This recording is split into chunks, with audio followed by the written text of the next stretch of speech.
Como ya me ha presentado Edith, llevamos muchos tiempo, ¿verdad?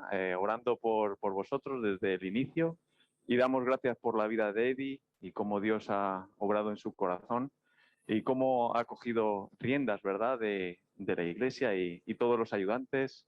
Así que es una bendición el poder presentar a alguien que vive de la zona, decirles que aquí hay una iglesia que se predica la palabra. Así que ese es el principal objetivo que tenemos los hijos de Dios.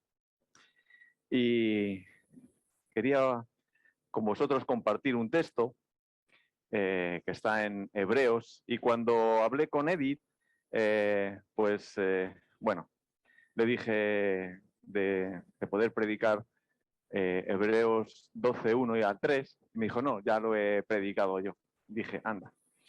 Así que le dije, bueno, pues me cuesta mucho, de alguna manera, cuando me invitan a una iglesia, el acomodar predicaciones anteriores y ya trabajadas. ¿Y qué pasa? Que me gusta estar trabajando en la Biblia. Así que le dije, ¿te parece bien que continúe con Hebreos? Y me dijo, sí, adelante. Así que, bueno, vamos a hacer un pequeño repaso. No sé si todos habéis estado asistiendo a los cultos, entonces no sé si habéis estado siguiendo lo de Hebreos. Entonces, los que habéis estado, habréis notado, ¿verdad?, que el libro de Hebreos, los capítulos, no vemos ningún mandamiento específico sobre doctrina, ¿verdad? No vemos hacia los cristianos. Lo primero porque sabemos que Hebreos, este libro está dirigido a los judíos, como lo sabéis. Y es importante porque son 11 capítulos enfocados en doctrina. Y alguno me preguntará, ¿qué es doctrina? Bueno, podemos decir que la doctrina cristiana es el marco, la barrera de contención donde nuestra fe se sustenta y se mantiene. Y el autor original está dirigiendo a judíos, ¿verdad? Y recuerda que Cristo, en el primer versículo de Hebreos 1, recuerda que Cristo es la última y perfecta comunicación de Dios con ellos. Capítulo 1 y 2, vamos a ver que Cristo es mejor que los ángeles, porque los ángeles le adoran y porque Dios llama a Cristo Hijo. Además, Cristo, esto es muy importante, esta es la diferencia, ¿verdad? Una de las diferencias con los ángeles es que Cristo es humano y esto le va a permitir morir por nosotros como sustituto. Y además puede compadecerse, además tiene nuestra naturaleza. Al pasar por alto esta verdad, les está advirtiendo a los hebreos que esto es muy peligroso desatender lo que Dios ha dicho por medio de Cristo. Habéis visto que Jesús, en el capítulo 3, es mejor que Moisés, que Josué, que Aarón, porque estos son siervos y Cristo es hijo. También habéis visto que la incredulidad del pueblo hizo que solo 2 adultos de los millones de judíos entraran al reposo de la tierra prometida, ¿verdad? Josué y Caleb. Esto es importante que lo veamos. Y el autor de Hebreos sabe que todavía se puede entrar al reposo, pero con la misma condición, ¿verdad? Por medio de la fe. Capítulo 4. Capítulo 5. Se les explica que Cristo es el gran sumo sacerdote y a su vez el único sacerdote. Capítulo 6. Una gran advertencia. Y seguido el libro, lo habéis visto. Encontramos advertencias, ¿verdad? Una gran advertencia a rechazar a Cristo, la única posibilidad de entrar al reposo. Y los judíos eso lo tienen en mente, ¿verdad? Entrar al reposo, porque lo han estado viendo a lo largo de todos los profetas, a lo largo de todos los salmos. Capítulo 7, encontramos un dilema para el judío, porque para ser sacerdote debías venir de la familia de Aarón o de Leví, es decir, era hereditario. Por tanto, Cristo, al ser de la tribu de Judá, no podría ser sacerdote. Entonces ahí tenían un conflicto. Bueno, se les explica, el autor del libro de Hebreos les explica que Melquisedec era sacerdote del Dios Altísimo y nadie sabía dónde era. Capítulo 8 a 10, vemos que el sacerdocio de Cristo y su testimonio son mejor porque muestran, esto es muy importante, un pacto, un mejor templo y un mejor sacrificio. Por lo tanto, desobedecerle trae un mayor juicio que el del Antiguo Testamento. Y en el capítulo 11 vemos que es posible perseverar en la fe, ¿verdad? Esos valientes de la fe. En el capítulo 12 se les advierte sobre el terrible juicio si no mantienen su fe en Cristo, porque no hay esperanza en el pacto mosaico. Así que es muy importante, sobre todo, ¿no? Aquellos que venían con una trascendencia judía, el que atendieran este llamado que el libro de Hebreos le está diciendo, esta epístola. Así que, por lo tanto, entendemos que es un libro muy, muy importante, como los 69 que le siguen o que están al lado, ¿verdad? Si hemos estado atentos en las predicaciones, nos habremos dado cuenta que el autor del libro se está dirigiendo a 3 grupos, y esto es muy importante, porque hay algunos textos, ¿verdad?, que nos pueden llevar a confusión. Hay 3 grupos: judíos cristianos, es decir, judíos convertidos, primer grupo.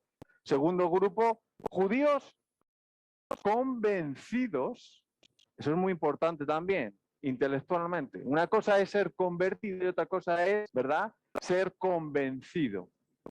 Y el tercer grupo, judíos que no estaban convencidos. Y el tema principal, como habréis notado, ¿verdad?, es la superioridad de Cristo.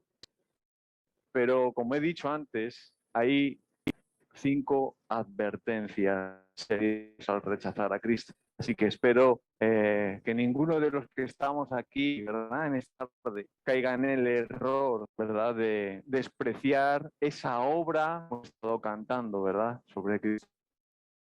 Despreciar ese sacrificio para y por cada uno de nosotros. Y son advertencias serias en cuanto a desviarse de las cosas que hemos oído. Capítulo 2, 1 al 4, el no creer la voz de Dios, capítulo 3, del 1 al capítulo 4, 13, el invalidar las profecías del Antiguo Testamento y solo confiar en los oráculos y rudimientos básicos, es decir, el Antiguo Testamento. Y esto es muy importante, porque sabemos que Dios ha revelado al hombre de manera con pactos, pacto abránico, pacto mosaico, davínico, y ahora estamos en el mejor pacto. Cristo es el final de estos pactos, ¿verdad? Así que podemos disfrutar en este rato, en esta tarde, haciendo memoria de lo que hemos visto. Y quinto, menospreciar el conocimiento de la verdad. Está en el capítulo 10, 26 al 39. Y finalmente, el menospreciar, que esto es de lo que hemos estado hablando y la lectura que ha hecho Eddie, despreciar la gracia de Dios. Así que esto es un libro interesante y directamente se está dirigiendo, ¿verdad?, a la comunidad que está sufriendo el rechazo de sus patriotas. Y es algo que podemos incluso cada uno de nosotros vivirlo cuando el Señor obra en nuestro corazón y nos convertimos en cristianos. Notar el rechazo de aquellos que están a nuestro alrededor. Y todo eso es así, es una promesa, ¿verdad? Así que vamos al capítulo 3 y lo he titulado La superioridad de la conducta cristiana. Así que permitidme que tenga una oración. Sí, Padre, gracias te damos, Señor, por este tiempo que tenemos de abrir tu palabra.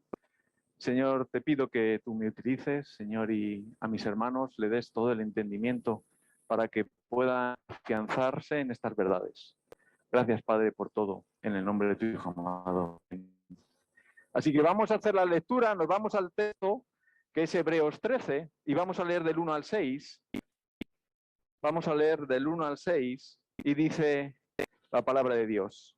Hebreos 13, del 1 al 6. Permanezca el amor fraternal. No os olvidéis de mostrar hospitalidad, porque por ella algunos, sin saberlo, hospedaron ángeles.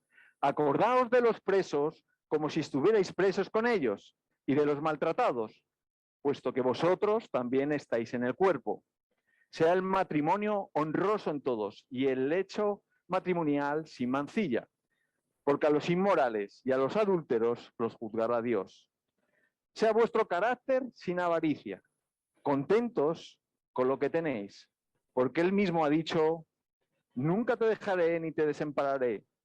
De manera que decimos confiadamente, el Señor es el que me ayuda, no temeré qué podrá hacerme el hombre. Tenemos informes de los primeros cristianos, ¿verdad? Y hay un joven llamado Plinio, un abogado, escritor y científico del primer siglo. Y reporta un informe a Trajano de qué debe hacer con esta plaga de cristianos.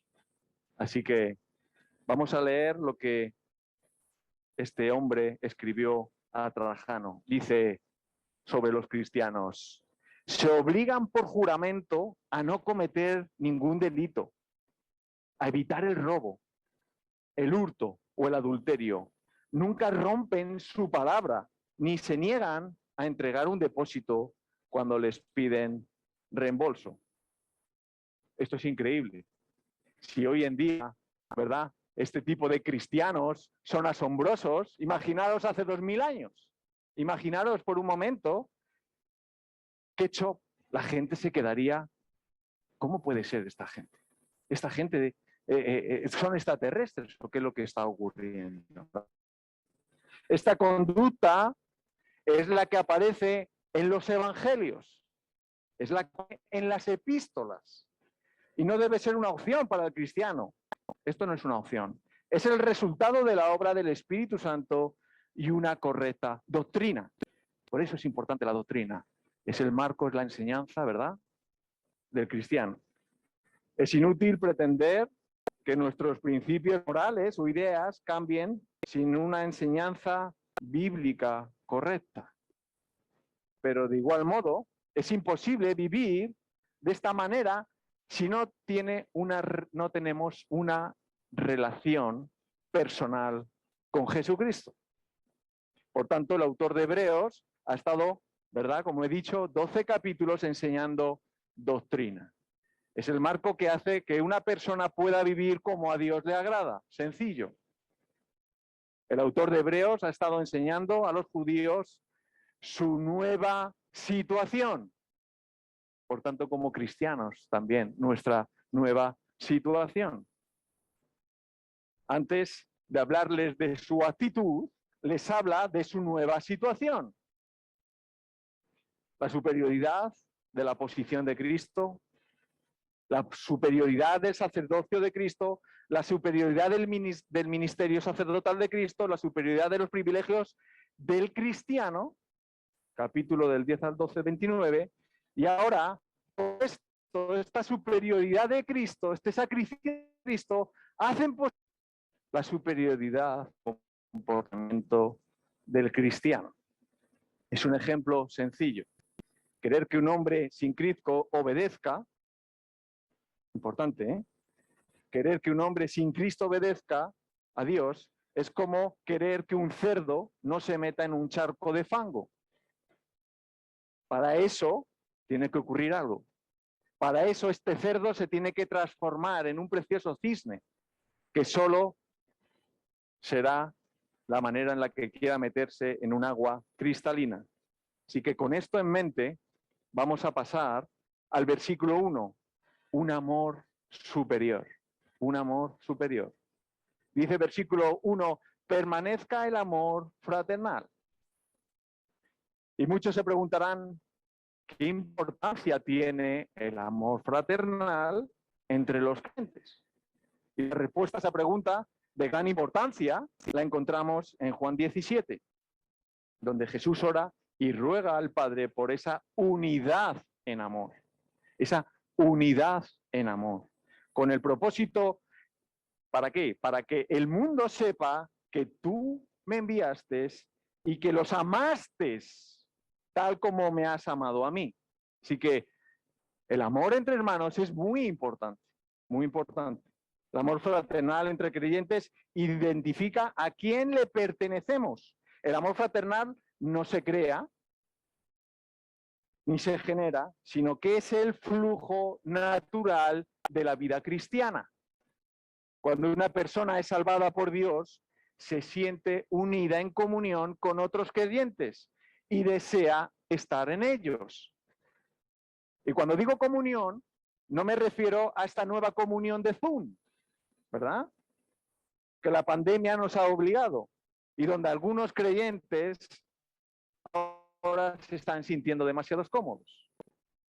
El quedarnos desde casa, el poner al predicador que me gusta y meto la ofrenda, eso identifica a los creyentes verdaderos, ¿verdad? El estar con uno, el interesarse. Bueno, no puede haber alguien que sea de riesgo, puede haber alguien que esté incapacitado y es una herramienta útil, pero en la medida hay posibilidad, no es por Zoom la comunión. La comunión es acercándonos, preguntándonos, ver la cara. Estoy, bueno, de alguna manera, el no veros a cada uno vuestra cara real, ¿verdad?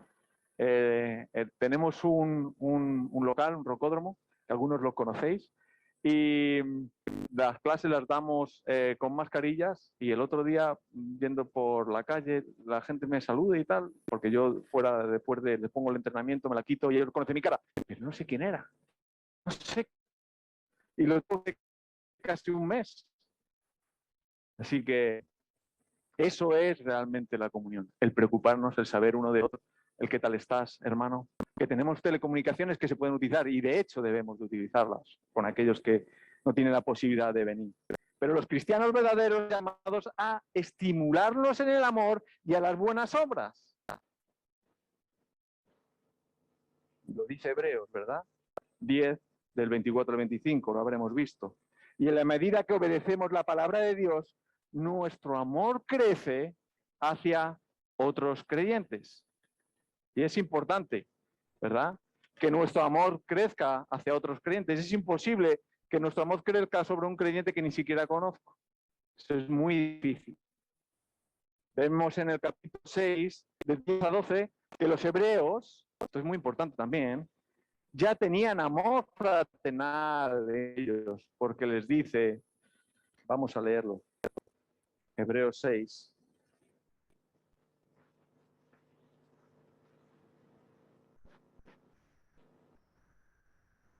Hebreos 6 del 10 al 12, dice, Dios no es injusto como para olvidarse de vuestro amor, perdón, de vuestra obra y del amor que habéis mostrado hacia su nombre, habiendo servido y sirviendo aún a los santos. Pero deseamos que cada uno de vosotros muestre la solicitud hasta el fin, para alcanzar la plena seguridad de la esperanza. Y cuando leemos, pero deseamos que cada uno de vosotros muestre la misma solicitud hasta el fin, avisa que el amor, ¿verdad?, debe ser una constante. Me está diciendo hasta el fin. Tengo que seguir, ¿verdad? Una constante. Y debemos de cuidar y alimentar los unos a los otros. Por eso se hacen comidas especiales de iglesia, por eso se hacen retiros y yo siempre animo, ¿verdad? A cuando haya esa posibilidad, ya sabemos que hemos pasado un periodo difícil con la pandemia, pero en cuanto esto se pueda hacer, aprovecharlo, aprovecharlo. Nos avisa que el amor debe ser constante, constante. Debemos cuidarlo, debemos alimentarlo y no solo a los hermanos fáciles de amar. Y esto es muy importante también. Estoy repitiendo mucho la palabra importante porque todo es importante, ¿verdad? Y no solo a los hermanos fáciles de amar, aquellos que son del mismo equipo de fútbol, ¿verdad? No sé si sois del Barça o del Madrid o del Betis, no lo sé, o a los que compartimos hobbies, a esos, ¿verdad? Sabemos que es fácil amar, son hermanos fáciles de amar. Pero sabemos que hay otros hermanos que no son tan fáciles de amar, que son difíciles, hermanos difíciles de amar, que nos han dañado, hermanos que el solo verlos se nos revuelven las tripas, pues a esos también podemos amarlos. Alguno preguntará, ¿y cómo puedo amarlo? Pues de la única manera que es posible amar a los enemigos.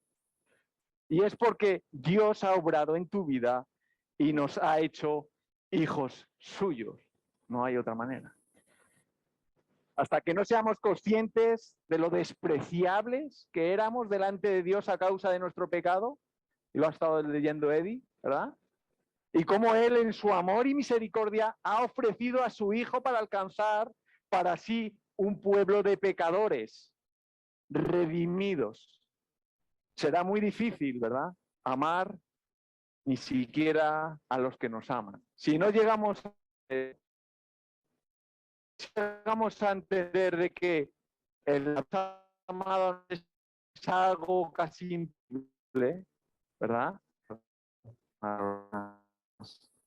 Así que el Evangelio es para los creyentes una manera posible nuestro. Es lo que realmente nos hace entender hacia los demás, al ver el amor de Cristo hacia nosotros. El Evangelio nos muestra, ¿verdad?, quién es Cristo, qué es lo que ha hecho por nosotros. El amor fraternal es algo superior. Es amar y cuidar a los hermanos más que a nosotros mismos. Amaos los unos a los otros con amor fraternal, en cuanto a honra, prefiriéndose los unos a los otros. Romanos 12, 10. Cuando estamos más preocupados por nosotros mismos, cuando lo que nos interesa única y exclusivamente es mi bienestar, de esa manera estamos asfixiando el amor fraternal. La epístola de los Filipenses nos recuerda el carácter de Cristo. Nada hagáis por egoísmo o por vanagloria, sino que con actitud humilde cada uno de vosotros considere al otro como más importante que a sí mismo, no buscando cada uno sus propios intereses, sino más bien los intereses de los demás. Pues en vosotros esta actitud que hubo también en Cristo Jesús. Y como creyentes, como aquellos que hemos sido redimidos, como aquellos que hemos recibido el Espíritu Santo, podemos cumplir esto. Podemos cumplir esto. Y muchas veces me pregunto, ¿verdad? Cuando están en la cena del Señor y está Judas, nadie sabía quién era el que le iba a entregar. ¿Os imagináis saber que por esta persona, ¿verdad?, vas a ser crucificado, vas a ser dañado de alguna manera? ¿Imagináis? ¿Alguien sabía quién era el que le iba? Jesús no mostraba en ningún momento nada que pudiera, que Judas era el que le iba a entregar. Así que es algo que debemos de entender, y Jesús en su poder y su misericordia sabía que eso entraba en los planes de Dios. Así que muchas veces, hermanos, cuando sufrimos por otros hermanos, cuando sufrimos de alguna manera, aunque no nos haga, eso está en los planes de Dios. Miremos a Dios, miremos a Cristo, su ejemplo. Eso va a hacernos ser, de alguna manera, vamos a permitirnos poder alcanzar y perdonar, el poder amar a otros. Si tenemos amor fraternal, demostramos varias cosas. Y esto también quiero que... Varias cosas. Vamos a nombrar 3, pero hay muchas más. El amor fraternal, la primera demostración es que el mundo, ¿verdad?, ve que somos cristianos, como hemos visto el testimonio de estos cristianos del primer siglo. Dice la palabra del Señor: esto conocerán todos que sois mis discípulos, si tuvierais amor los unos por los otros. Juan 13:35. También, y la palabra es muy importante, nos demostramos a nosotros mismos que somos cristianos. Dijimos, nosotros sabemos que hemos pasado de muerte a vida en que amamos a los hermanos. Que no ama al hermano permanece en muerte. Esta es la segunda cosa que mostramos. Tercera, y aunque hay más razones, ¿verdad? Y podemos estar toda la tarde diciendo razones, hay otra más importante, que es que le da a Dios. Salmo 31:1. Mirad cuán bueno y delicioso es habitar los hermanos en armonía. No sé si tenéis hijos, pero cuando tus hijos discuten, tengo dos, uno de 16, una de 16 y uno de 14. Y cuando están jugando, se lo están pasando bien, qué gozo. Pero cuando discuten, te pone una mala uva, ¿verdad? Así que seamos conscientes de lo que ha hecho Dios por cada uno de nosotros, para mostrar ese amor al hermano que nos ha dañado, ¿verdad? Y mostrar al mundo que Dios, y mostramos que somos a nosotros mismos. Si podemos y somos capaces de amar a quien nos ha dañado. Así que vamos a pasar al versículo 2 y dice: no os olvidéis de mostrar hospitalidad, porque por ella algunos sin saberlo hospedaron ángeles. Y se nos anima a mostrar amor a los que también. Independientemente, lo hemos visto, como en la palabra Pablo nos llama a los que es de la cristianos, pero también a los que no son cristianos. Así que, según tengamos oportunidad, de Gálatas 6:10, hagamos bien a todos y mayormente a los de la familia. La hospitalidad es una muestra práctica del amor cristiano. Y todos sabemos, en aquel entonces, hace 2000 años, en el momento, no era hoteles por todos los sitios, ya más los hoteles que habían eran de mala reputación, ¿verdad? Así que, en la medida de lo posible, practiquemos, ¿verdad? Esto es una práctica de amor, el hospedar a los demás. Aunque pudiéramos ver que algunos se pudieran aprovechar, da igual. Nosotros hacemos de amor hacia Dios. Nuestra motivación, y espero que esto no sea así, no debe ser hospedar ángeles, sino mostrar amor fraternal. El punto de este texto no está en ayudar sin llegar a saber la trascendencia de este acto. No voy a invitar por si hay ángeles, no, ese no es el punto. El punto es mostrar amor fraternal. Vamos a punto 2, el versículo 3, dice una compasión superior. Una compasión superior. Hemos visto un amor superior. Ahora vamos a ver una compasión superior, dice el versículo 3. Acordaos de los presos como si estuvierais presos juntamente con ellos, y de los maltratados, como que también vosotros mismos estáis en el cuerpo. Hay un orador pagano, Aristóteles, que dijo de los cristianos: si oyen que alguno de ellos está en prisión o en problemas por el nombre de Cristo, todos ofrecen ayuda para el necesitado, y si necesitan redimirlo, lo redimen. Así que fijaros, qué testimonio vemos. Y viendo la semana pasada correos, vi una noticia que salió sobre la persecución y las mentiras que están sufriendo los cristianos en Corea del Norte. Les dicen en las escuelas a los niños que los cristianos son espías y que les muestran en el colegio a cristianos chupando la sangre de los niños. Es algo tremendo, ¿verdad? Es algo tremendo. y muestraban Biblias como trofeos tomados por los militares coreanos. Y eso no estamos hablando de hace... No, esto está pasando hoy allí. La compasión está unida a un amor continuo. Y la experiencia del rechazo, que muchos de los oyentes originales de esta epístola habían sufrido, les hacía identificarse con los que sufrían. Nada hay más fácil para empatizar con las personas que el pasar por la experiencia similar. Esto ocurre muy a menudo. Pero como cristianos tenemos una regla de oro y no necesitamos pasar por esa experiencia. Y lo vemos en Mateo 12. Dice, por eso, todo cuando queráis que os hagan los hombres, así también haced vosotros con ellos. Porque esta es, importante, la ley y los profetas. Por eso, como nuevas criaturas, no nos es necesario pasar por ninguna experiencia, ¿verdad? Ni prisión, ni hambre, ni desnudez, para identificarnos con nuestros hermanos que están sufriendo en Cristo.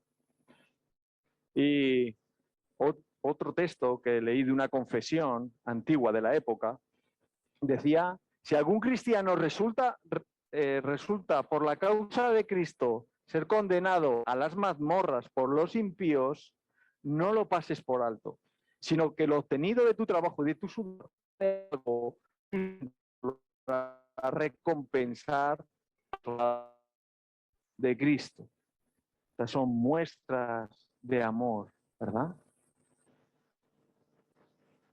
Pero creo que cada vez queda menos en España para que los predicadores empecemos a tener problemas, sobre todo los que predican la palabra de Dios. Y es cuestión de poco tiempo que nos pongan en el punto de mira, ¿verdad? Nos pongan en el punto de mira a los seguidores de Cristo. Y gracias a Dios por permitir la libertad que tenemos hoy en día. Muchos sabéis cómo se las gastaban en la Inquisición en España. Y no estoy hablando de hace 2000 años o 1000 años, no. No hace ni 200 años. Y fijaros, mientras que George Whitefield estaba en Inglaterra o en Estados Unidos predicando con libertad, aquí los cristianos estaban siendo desmembrados y torturados en Valladolid. Mientras que Spurgeon estaba predicando en Inglaterra, aquí se estaba matando a cristianos. Y no estamos hablando, bueno, estos bárbaros de la Edad Media, que no. Es algo reciente. Olvidamos que en España se dejó de torturar y encarcelar a los verdaderos cristianos el 4 de diciembre de 1808. En las esculturas encontramos formas de compasión para con los presos y algunas son muy sencillas. Una de ellas es acompañar. La presencia de ver un hermano a nuestro lado en un momento de dificultad es un gran estímulo y fortaleza. En la Biblia vemos varias muestras y vemos cómo Pablo de ella en Filipenses 4, 14 y 16, cuando los cristianos de esta iglesia cubrieron las necesidades económicas. Y es algo que, bueno, estamos acostumbrados a vivir en el siglo XXI, ¿verdad? Tener seguridad social, las cárceles se se les mantiene, y en aquel entonces no. Aquel entonces de los presos ni siquiera van a juicio, sino habría alguien que los sustentara. Y es algo que debemos de recordar, ¿verdad? Pero nada más lejos de la realidad, ¿verdad? Muchos presos antes de llegar al juicio porque nadie les cuidaba ni había una muestra de amor. Otra forma de compasión es por medio de la oración. Pablo pide a los colosenses que le tuvieran en sus oraciones. Cuando dice, acordaos de mis prisiones. Muchas veces, como cristianos, ¿verdad? Estamos abatidos y no hay nada, ¿verdad?, que nos pueda levantar, excepto Dios. excepto Dios. Y Dios, en su misericordia, usa las oraciones de los hermanos para levantarnos en ánimo, y sostenernos. A esto realmente se le llama llevar las cargas los unos de los otros. Gálatas 6:2. Por eso es importante recordar, y lo hemos visto también en Hebreos, o lo habéis visto en Hebreos 4:15, tenemos un que no pueda compadecerse de nuestras debilidades. Por eso Cristo es tan importante. Por eso el antiguo pacto, el pacto mosaico, se queda atrás con Cristo. Cristo es la nueva revelación. Nueva porque llegó en el momento adecuado, preciso, ya anunciado, ¿verdad? Así que Él en su misericordia, en su amor y bondad, cumplió. ¿Os acordáis de aquellos ejemplos de esos huesos? ¿Cómo cogen y recobran vida? Bueno, pues Dios en su amor y su misericordia trajo a su Espíritu Santo para que podamos vivir lo que Hebreos 13 se está diciendo, ¿no? La superioridad de la vida cristiana solo puede llevarse a cabo por medio de la obra de Dios y la perseverancia del cristiano, que se esfuerza y se esforzará a recordar el acto de salvación y el alto coste que Cristo pagó por nosotros en la cruz. Así que esa vida de superioridad cristiana, única y exclusivamente, es por Cristo, por su amor y su misericordia, el querer ser muerto y crucificado por el Padre y cargar nuestros pecados. Así que, hermanos, animo en esta tarde que pensemos en todo esto. Así que terminamos en oración. Sí, Padre, qué verdad es para cada uno de nosotros el recordar tu fidelidad en los pactos, recordar que tú has obrado en las vidas como tú prometiste. Te damos gracias, Señor, por el Espíritu Santo que nos has revelado esta verdad que hoy, en esta tarde, nos permite estar aquí, alabándote, adorándote, Señor, y con todo ello queremos que tú recibas la gloria. En el nombre de tu Hijo amado. Amén.